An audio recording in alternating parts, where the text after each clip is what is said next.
হোলি প্রায় এসেই গেল, আর হোলি উৎসবের এক অন্যতম মিষ্টি হলো গুজিয়া। গুরুজনার বন্ধুদের একটু আবির ছুঁয়ে আর বাড়িতে বানানো এরকম গুজিয়া দিয়ে মিষ্টি মুখ করানোর মুহূর্তটা খুবই আনন্দের। আজকে আমি খুব সহজ পদ্ধতিতে একদম হালওয়াই স্টাইল মাওয়া গুজিয়া বানাবো। এই গুজিয়াগুলো খেতে দুর্দান্ত হয়। তার জন্য আমি একটা পাত্রে 500 গ্রাম ময়দা নিয়েছি। এবার ময়দার মধ্যে 1 চুটকি নুন দিয়ে ভালো করে মিক্স করে নেব। নুন দিলে গুজিয়ার স্বাদটা ভালো লাগে। এবার 100 গ্রাম ঘি দিয়ে ময়দার সাথে খুব ভালো করে ময়ান দিতে হবে। ঘিয়ের বদলে তেলও দেওয়া যেতে পারে, তবে স্বাদের হেরফের হবে। অন্তত 2 থেকে 3 মিনিট পর্যন্ত এইভাবে ময়দাটা ডোলে ডোলে ঝুরঝুরে মতো করতে হবে। তারপর অল্প অল্প জল মিশিয়ে একটু শক্ত মতো ডো বানাতে হবে। রুটি বা লুচির ডোয়ের মতো নরম করে মাখা যাবে না। একটা পারফেক্ট গুজিয়ার জন্য ময়দা মাখাটা খুবই গুরুত্বপূর্ণ। দেখো, ময়দাটা ঠিক এরকম হবে, ফাটা ফাটা মতো, একদম মসৃণ নয়। এবার এই ময়দা মাখাটা অন্ততপক্ষে আধা ঘন্টার জন্য ঢেকে রাখবো। ময়দা মাখার ওপরেই গুজিয়ার টেক্সচার আর মুচমুচে ভাবটা নির্ভর করে। এবার 1 চামচ ঘি গরম করে 100 গ্রাম কাজু আর আমন্ড বাদাম একটু হালকা বাদামি করে ভেজে নেব। তারপর ঠান্ডা হলে বাদামগুলো ছোট ছোট টুকরো করে কেটে নেব। বাদাম ভেজে দিলে তার স্বাদটা সবসময় বেশি হয়। এবার 1 চামচ ঘি গরম করে 1 কাপ ডেসিকেটেড কোকোনাট বা শুকনো নারকেলের গুঁড়ো লো থেকে মিডিয়াম ফ্লেমে 2 মিনিট মতো হালকা রোস্ট করে নেব। এই নারকেলের গুঁড়োর জন্যই গুজিয়ার এত টেস্ট হয়।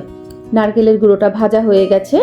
এবার নামিয়ে নিয়ে ওই কড়াইতেই 1 কাপ সুজির মধ্যে 1 চামচ ঘি দিয়ে মিডিয়াম ফ্লেমে ভালো করে ভেজে নেব। প্রায় 5 মিনিট ভাজার পর সুজির রঙটা একটু হালকা বাদামি হলে নামিয়ে ফেলতে হবে। এবার 200 গ্রাম খোয়া ক্ষীর 2 থেকে 3 মিনিট মতো নেড়ে নেব। ক্ষীরটা একটু নরম হয়ে এলে সুজির সাথে মিশিয়ে দেব। এতে ক্ষীরের ময়েশ্চারটা সুজির সাথে মিশে যাবে, তাতে সুজিটাও বেশ নরম থাকবে।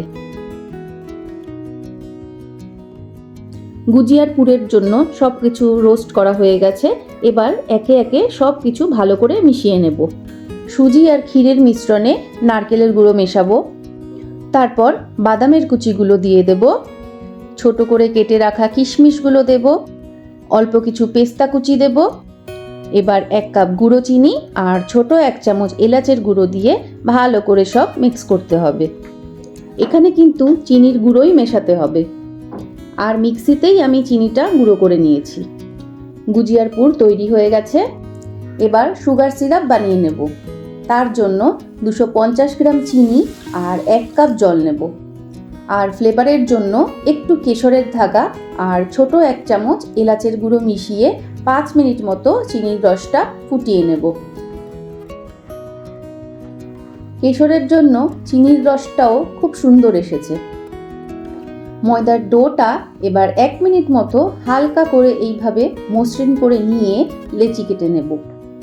এই লেচিগুলো কিন্তু লুচির মতো ছোট ছোট হবে না।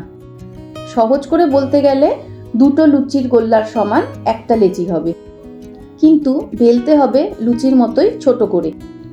আর আমি কিন্তু কোনো রকম গুজিয়া বানানোর মোল্ড ব্যবহার করব না, হাত দিয়েই গুজিয়ার ডিজাইন বানাবো একদম ট্র্যাডিশনাল ভাবে। লেচিগুলো সব বানানো হয়ে গেছে, পুরটাও রেডি হয়ে গেছে। এবার একটা লেচি নিয়ে লুচির মতো বেলে নেব। খুব পাতলাও না, আবার খুব মোটাও না।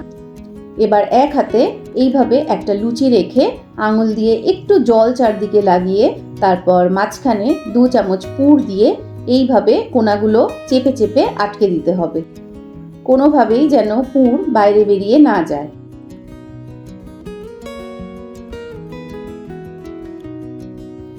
এবার একটা কোণা থেকে একটু করে প্রেস করে ওপরের দিকে ফোল্ড করতে হবে। প্রেস আর ফোল্ড, প্রেস আর ফোল্ড, খুবই সহজ এই কাজটা। কয়েকবার প্র্যাকটিস করলেই এত সুন্দর ডিজাইন বানানো যায় যে কোনো মোল্ডই লাগে না।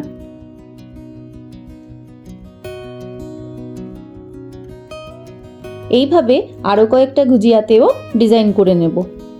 আশা করছি তোমরা খুব ভালোভাবে বুঝতে পারছো। আর ছাঁচ বা মোল্ড ছাড়াই এত সুন্দর ডিজাইন হাতেই বানিয়ে নিতে পারবে।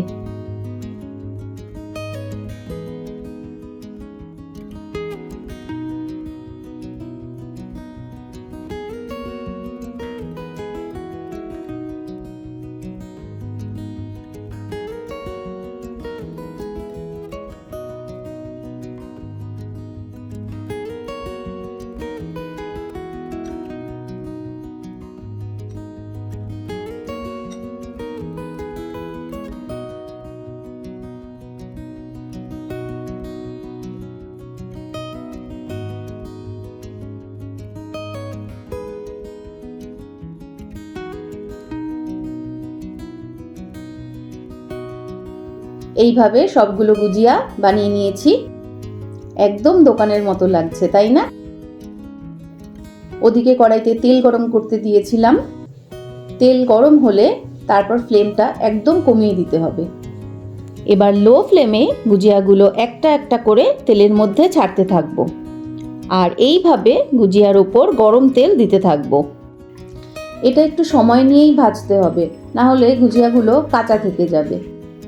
দু পিঠ হালকা সোনালি করে ভাজা হয়ে গেছে। দেখো, একটাও ভেঙে যায়নি বা পুর বেরিয়ে আসেনি। এবার এই গরম গুজিয়াগুলো চিনির রসে 2 মিনিট মতো ডুবিয়ে রাখতে হবে। চিনির রসটা কিন্তু একটু হালকা গরম হতে হবে, মানে গুজিয়াগুলো একদম গরম আর চিনির রসটা হালকা গরম, তবেই গুজিয়ার মধ্যে রসটা ভালোভাবে ঢুকবে। তোমরা চাইলে এর মধ্যে কিছু গুজিয়া চিনির রসে ডুবিয়ে রসালো গুজিয়া বানাতে পারো, আবার কিছু গুজিয়া শুকনোও রাখতে পারো। দুরকমভাবেই খেতে খুব ভালো লাগে, আর এগুলো অনেক দিন পর্যন্ত স্টোর করেও রাখা যায়, একদম নষ্ট হয় না। তাহলে এবার হোলিতে এরকমভাবে দোকানের মতো গুজিয়া বাড়িতেই বানিয়ে ফেলো।